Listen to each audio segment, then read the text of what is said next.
Hello, and welcome to another Empowerment Tuesday here on the Feel Podcast. I'm your host, Melissa Crook. Today, we're talking about honoring our bandwidth and our schedules. And what does that mean? What does it look like? We're going into a new school year for a lot of people that've got parents that are parents that have school age kids. So I thought this was a really good time to revisit this. It's mid-August. We're winding up summer. We're going into the fall. Even if you don't have kids in school or kids at all that affect your schedule, a lot of times this time of year is a time that we think about, okay, what do I want my fall to look like, my winter, all those kinds of things. What does it look like in my schedule? Does it feel honoring to me? Does it feel honoring to my energy? Do I feel overbooked? Does it feel aligned? I mean, this is a good time to explore these questions. So we're going to get into that today and I hopefully give you some information that is going to help you take a look at your calendar and check in with yourself. I mean, like, does this feel like where I am at today? Have I over yesed? One thing, a cautionary tale here, it's very easy, back to the people that have got kids going into school the next couple of weeks, to get excited about a new school year and over yes at the beginning. Oh, yeah, I can do that. I can do that. I can do that. I'm going to caution you to not say anything, yes or no, until you have taken time, a minimum of 24 hours, to go home, check your schedule, go into your car, check your schedule, your office, check your schedule, wherever it is your schedule lives, whether it's in your phone or elsewhere, and make sure you actually have the bandwidth and the time and the space and the energy for that yes. And if you don't, okay, is this something that you want to replace something else? Because I think it's very easy to get excited in a new season about things and think that everything sounds like a good idea, and we don't stop to check in with ourselves, check our bandwidth, check if that's actually realistic. And because in the moment, it may sound great, but the time comes, you want to be present. You want to be actually available. You don't want to be, second guessing or checking your phone all the time because you've said yes to something you didn't really have the time, bandwidth, or energy for. And you can't move anything else. That's the second thing too, going back to what I said, I really want to do this. Okay, so what needs to be moved? What needs to be rescheduled? What needs to be allocated to someone else? These are all things I want all of you parents, guardians, grandparents, people that are sending these kiddos off, and you're going to get a whole plethora of information. You guys know the drill. That first week of school, everybody asking for everything all the time. Sometimes we say yes we don't want to disappoint our kids. We know it's really they'd love to have us there, and it's okay to step back on those conversations too, and take, like, mom's thinking about it. We're going to look at our schedule. We're going to see what works. And then we'll sit down and talk about together what this year should look like and how we can honor all of us in it. Things like that it can also, be a time to teach your kiddos that sometimes you got to say no to things, even if it's something you really want to do, because there's something else that needs to take priority, that needs to be taken care of, that needs to be addressed. And teaching them how to navigate, even if they're disappointed, navigate the disappointment. It's not a reflection on them. Sometimes these things are going to happen in life. So how do we work through it together, and where are some other ways we can do things together that will work out? So there's multiple opportunities, but my big theme today is I want you to look at your calendar, and I want to make sure you're honoring your time within it. And when I say time, I learned this over the last couple of years, especially, and it really hit home for me last summer. There's a lot of times that I will get approached by things, and they all seem like a great, fun, good idea that I want to incorporate. And there's also a little bit of FOMO. I don't want to miss that opportunity. I don't want to miss that chance. I really want to collaborate with that person, those kinds of things. And so I'd caught myself saying yes to things when my inner knowing, my instincts, my gut was telling me, "It's not right time for that, lady. You don't really have room for that in your schedule. You need to at least sit down and take a look at it and determine whether you actually have the space to give to this, or if there's something else you can suggest that might work better for you or it's simply just that, no, that was not a great time. Can we look at this down the road when I don't have this or that, or I've got some more time and space to think about? So I had learned that lesson already. And so I really started realizing that I needed to look at my schedule and my calendar in terms of my bandwidth and not hours in the day, so that I could actually be present and not be irritable and agitated and glad to be in the rooms and spaces I was in. And if you've said yes to things you can't get out of, then you got to figure out a way. Okay, I got to honor this commitment.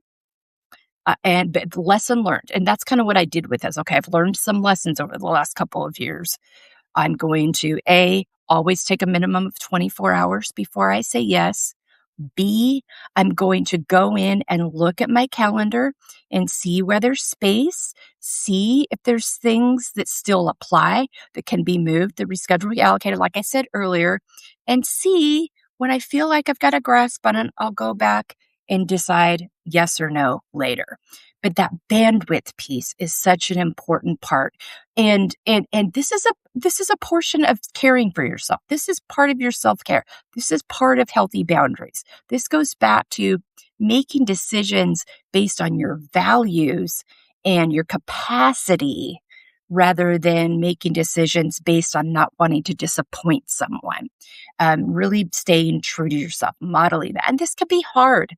If you're in, if you've been in a season where people are really used to you saying yes all the time, this can feel difficult. I'm not saying this will be easy or guilt-free, but the day of, I will tell you, when I have looked back and I got to a day of and like, oh, thank goodness I didn't say yes to that thing, I would have been wore out. Or if I did say yes to it, I'm like, oh my gosh, what was I thinking? I know that I can't do more than 3 or 4 things, recordings in a day, meetings with clients in a day. I know that my bandwidth's going to be sapped. And now these other people that I'm supposed to be present with are not only they're going to get a little bit shortchanged. They may not realize it, but I'll know it, and that's going to really bother me. So these are taking the time, make some intentional decisions, honor yourself and honor your people by how you show up and are focused and not scattered and not thinking about all the other things you should be doing right now because you said yes to this thing you didn't really have the bandwidth for. So we're going to go through a couple of key things here, and this is like it's really one of those things that it's really just requires us to stop and think. So I've learned these things over the years. So I talked about the 24 hours. Another thing that's really important is whatever I'm saying yes to, I'm saying no to something else. So am I okay with that thing I'm saying no to? And that includes yourself and your energy and your bandwidth. So going back to some takeaways here that we can have, where am I saying yes because I choose to? And where am I saying yes because I'm afraid of what happens if I don't? I'm going to disappoint someone. Someone's going to be mad. Someone's going to be sad. Most of the time, the people that genuinely care about us will understand. They may be disappointed, but they'll get past it. Especially on these school things, you got to be, there's a lot of times there's other people that are there, or maybe you can talk to other parents about swapping out and get together with your parent group friends and be like, which ones are you doing? Which ones you're doing? Maybe you can divide and conquer together, but communication is key in this too. Really communicating, not over apologizing, not over explaining, not people pleasing, not trying to satisfy other people's expectations, but really honoring yourself, but having open conversations in it. So people can understand that you're not just dismissing them, but there's other things going on, and you need to be, you want to communicate with them to try to find the healthiest outcomes for everybody involved. And this is a really good place to, this is a way, like I said earlier, this is a motive of self-care. This is a way of honoring yourself. These are these everyday decisions, these everyday opportunities that we have to choose ourselves. And also when we choose ourselves to show up well, fully resourced, we're also actually helping those that we're showing up on behalf of. They're not getting a depleted version of us, so to speak. So checking in with ourselves regularly. So this is, we're talking about beginning of school year. We're talking about beginning of fall. This is something you need to check in with yourself regularly. You can't just revisit this now. I mean, you can, but I recommend you revisit this now. You revisit this again at Christmas break. You revisit this again at spring break. I mean, you do those things for parents throughout the year to check in, to make sure maybe things change. Maybe that thing you said no to initially, maybe later there's room for it and you can go back and say yes.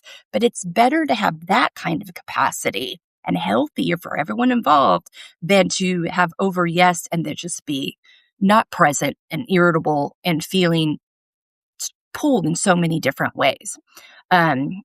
So, recognizing your schedule in terms of don't look at your calendar and look at how many hours are in the day. Look at your calendar and what's already there and think about the kind of bandwidth it's going to require. And within that bandwidth, do you have more to give or is it a no? Or is it something that can be moved and rescheduled, like I said earlier?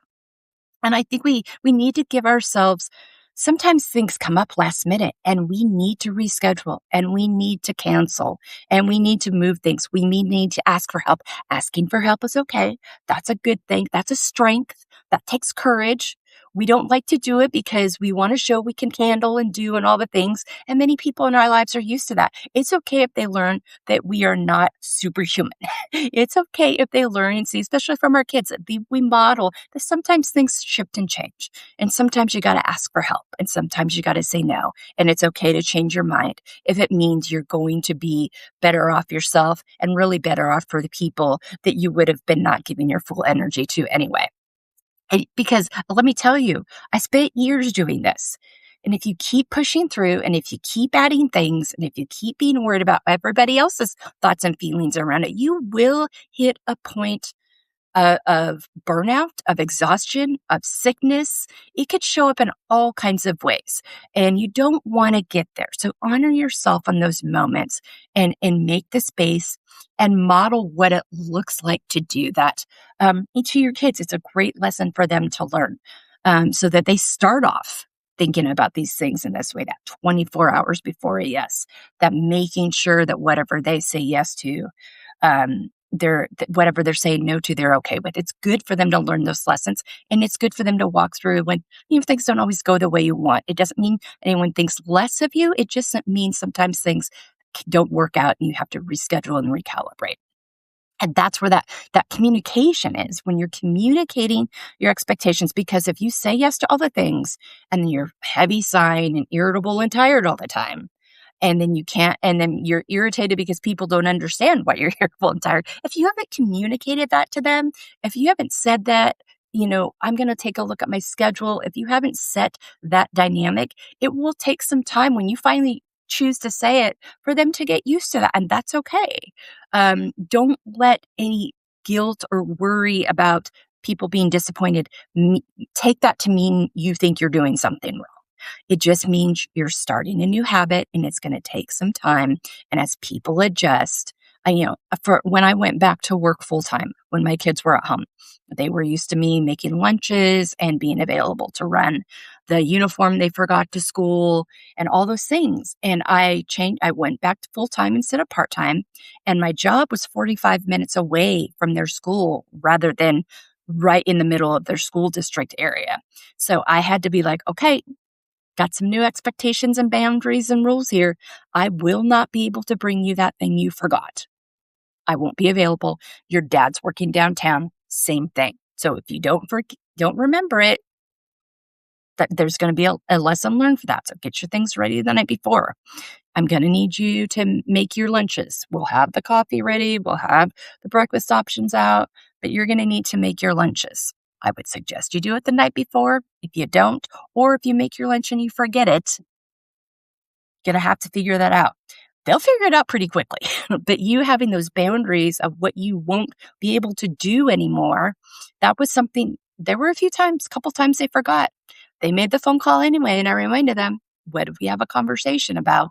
Told you I couldn't do that. And they learned right away. And that's a good skill, even if you are close enough, even if you are quote unquote available.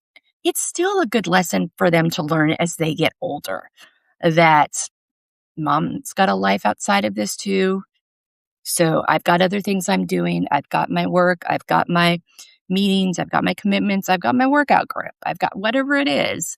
So these are things to think about too when it comes to saying yes and no and setting those healthy boundaries and honoring your bandwidth. Um, and remember, saying no doesn't mean you're letting people down. Saying no does not mean that does not mean you're letting people down. Saying no means you don't have the capacity, you're honoring your bandwidth, and you're actually honoring them because you're not showing up depleted in that situation and irritable and scattered because you over yes. Like I've said earlier, I cannot state that enough. And I keep saying the same things a lot here because these are the things we do to ourselves. So it takes time, it takes new habits to fall into place. We are not responsible for everybody's happiness all the time. We are not. We are responsible for ourselves. There's certain levels. If we've got kids at home at ages, we've got to, make sure they're fed, make sure they're housed, make sure they get to the doctor, those kinds of things. Those are not the kinds of things I'm talking about. I'm talking about, handling all their disappointments and accommodating and over accommodating instead of taking moments in time to teach them how to walk through difficult emotions, to teach them how to handle disappointment. It's okay for them to learn to do that. You're actually empowering them rather than enabling them. And they may be disappointed in the moment. They may want the quick answer. They may want the quick fix. That's not actually helping them. And so reminding yourself that you are not responsible for everything, everyone, all the time. And just because people might be a little disappointed in the moment that you're not fixing it for them doesn't mean you're doing anything wrong. So stay connected. Listen to that inner knowing. Trust yourself. You know when you're feeling overtaxed. Trust that. Sit down. Look at the calendar. Look at the schedule. What conversations need to be had? And your time and your energy are valuable because you are valuable and you deserve to protect them. You are not, your value and your worth, I say this all the time, are not determined by how much you do in a day and how many yeses you give. Your value and worth are determined because you are alive, because you exist, and because there's no one exactly like you in this world. And we need you. We need each other, fully resourced, fully present, fully taking care of ourselves, fully honoring our energy and bandwidth for ourselves and each other. So, this isn't about, we just want to make sure that, it's not about rigid routines, but it is about honoring ourselves and honoring our capacity and bandwidth and making sure that we are ready for a day in a way that feels we don't get to the end of the day, but I just wasn't present today. I really overdid myself. And also giving ourselves grace. Sometimes we don't know until we know. Sometimes that new thing that we've taken on seems like a really good idea, and we don't really know what it's going to take until we get in it. So giving ourselves grace and realizing, okay, lesson learned. Now I understand that now. I'll handle it differently moving forward. I'll give myself more space and time to prepare moving forward. So also giving ourselves grace on those new things that we just didn't know. Just remember, you cannot carry everything on your shoulders. Honor your bandwidth that you actually have instead of overloading your schedule based on what you think everyone else expects from you. So again, going back to checking with, I'm, a minimum of quarterly, every 3 months, but monthly, weekly. How am I doing mentally? How am I doing emotionally? We're 2 to 3 weeks in this school year. How does this feel? Is there things that need to be adjusted?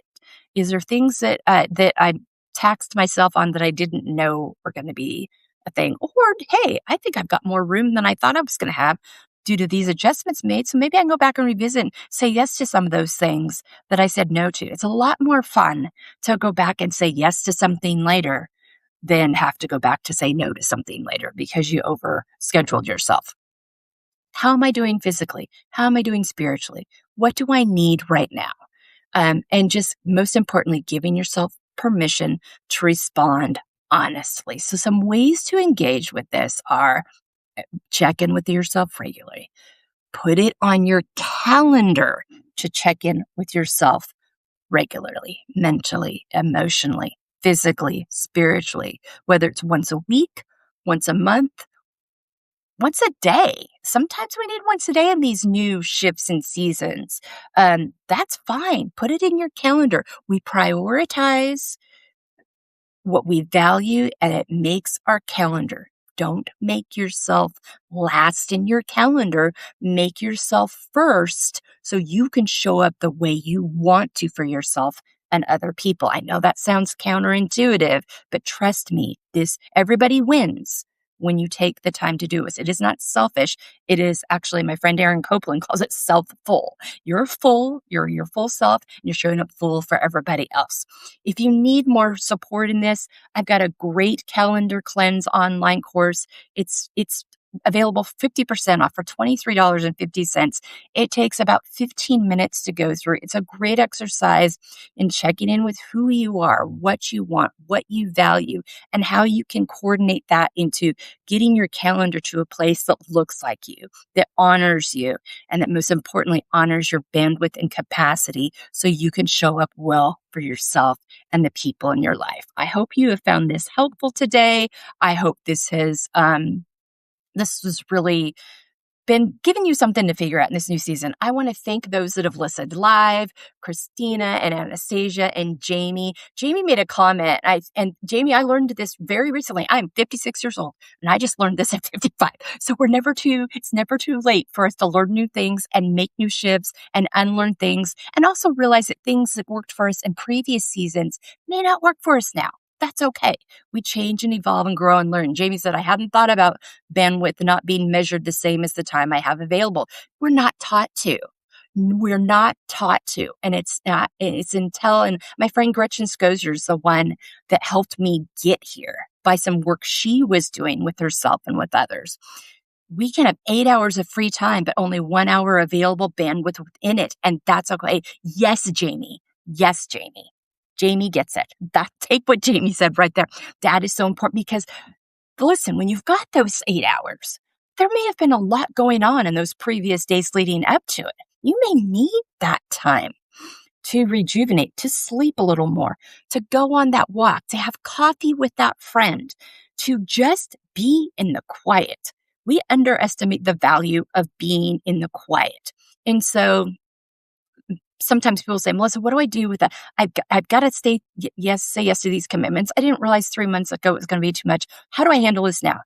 You find space for the little things. When you're driving to work and you've dropped the kids out of school, it's quiet. You're not answering the work calls or the work emails. It's quiet. You're either listening to your favorite music to re-energize you, your favorite podcast, or you're just not listening to anything. You're just letting the quiet absorb and you're taking a moment. Maybe you're doing some breathing exercises at each traffic light or stop sign or four-way stop to kind of reset your nervous system. You're finding those little ways to honor yourself so that you can be, because a lot of times too, when these new schedules happen, all of a sudden that time you had set out for yourself, it kind of gets eaten up. Sometimes I things we can't control. We can't control what time school starts. They don't ask us that, unfortunately. And so maybe it's creeping into some things, some habits you've gotten in over the summer. Okay, so what are some new ways I can honor that bandwidth? Okay, maybe I don't have 30 minutes here, but I can still get 5 to 15. Don't throw the whole thing out. Just recalibrate. When you're at kids' soccer practice, go for a walk, with the other moms around the field, or go grab a coffee with a friend, or just sit there in the silence. Close your eyes for 15 minutes. I mean, find those little things that already exist in the day. These are the ways we can honor ourselves in the moments. But I want to thank all those that joined. I want to thank those that commented and are here live with us today. This conversation is also going to be available right here on Substack and also on Spotify, YouTube, Apple, your favorite podcast platforms. So share it with a friend. If you're like, we all need this reminder today. Share it with a friend. Let them know it's there. Like I said, if you need more resources, go to embracinglayers.com. Go to the online courses. They're all 50% off right now. All 3 online courses through August 31st to help you honor yourself and live out feel. That's available on the online course page at embracinglayers.com. Or if you need some more like intentional time with me, let's get together. 30-minute free empowerment session. Let's take a look at what your time and year looks like, and let's get a plan in place for you that works for you. All right. Take good care of yourselves. Thanks so much for being with me here today on the Field Podcast. Remember, you are valuable, you are worthy, and you get to choose. And that includes you. Take good care. And I'll see you next time here on the Field Podcast.